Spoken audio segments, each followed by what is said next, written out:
All right, we are on our final problem for this worksheet. So we're looking at a safety cone, which is right here.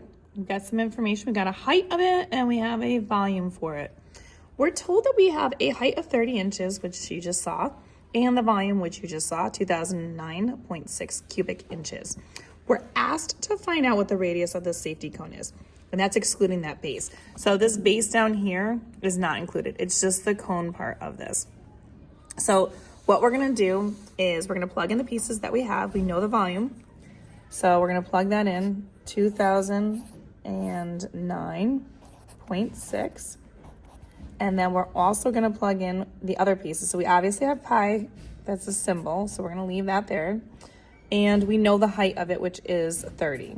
So I'm just basically rewriting the pieces that I have and just replacing what I know I have with that letter, or from that letter to that number.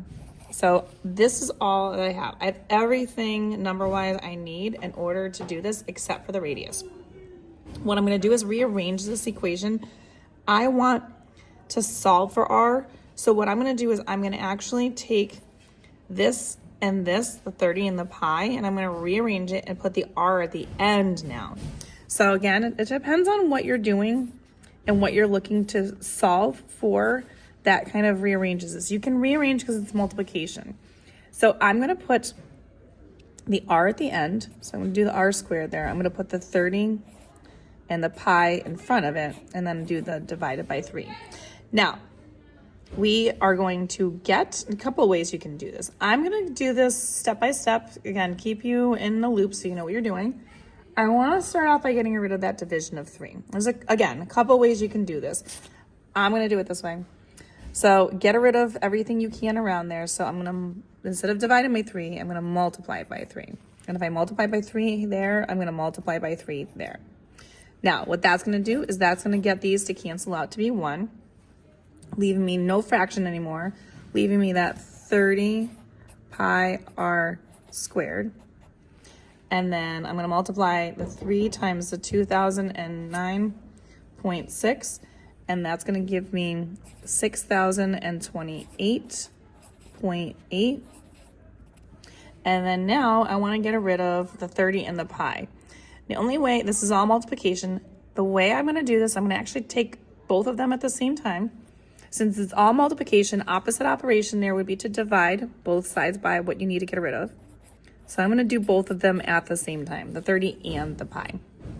And when I do that, I'm going to show you what it's gonna look like on the calculator, but this and this are gonna cancel each other out. They're gonna leave me with 1 r squared.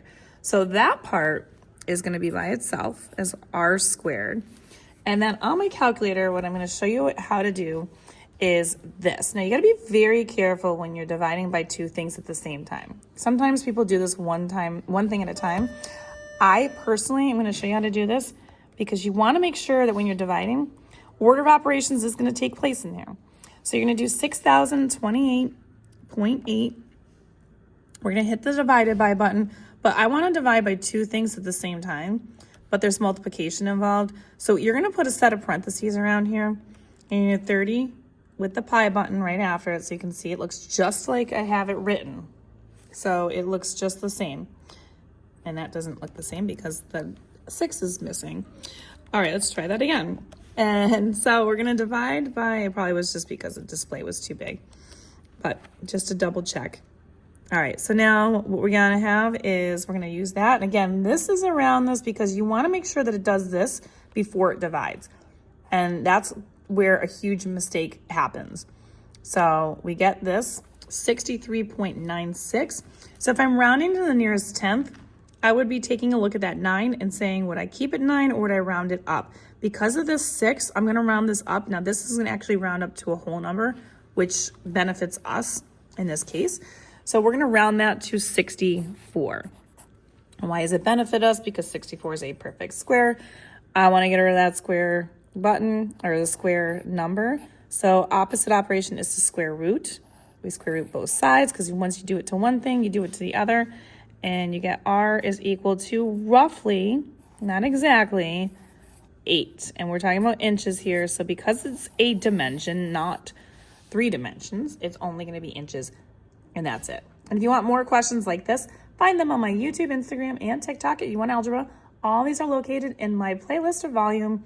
And don't forget to save this for later, like it, share it, follow it, all the things, and so much more. And I will see you soon.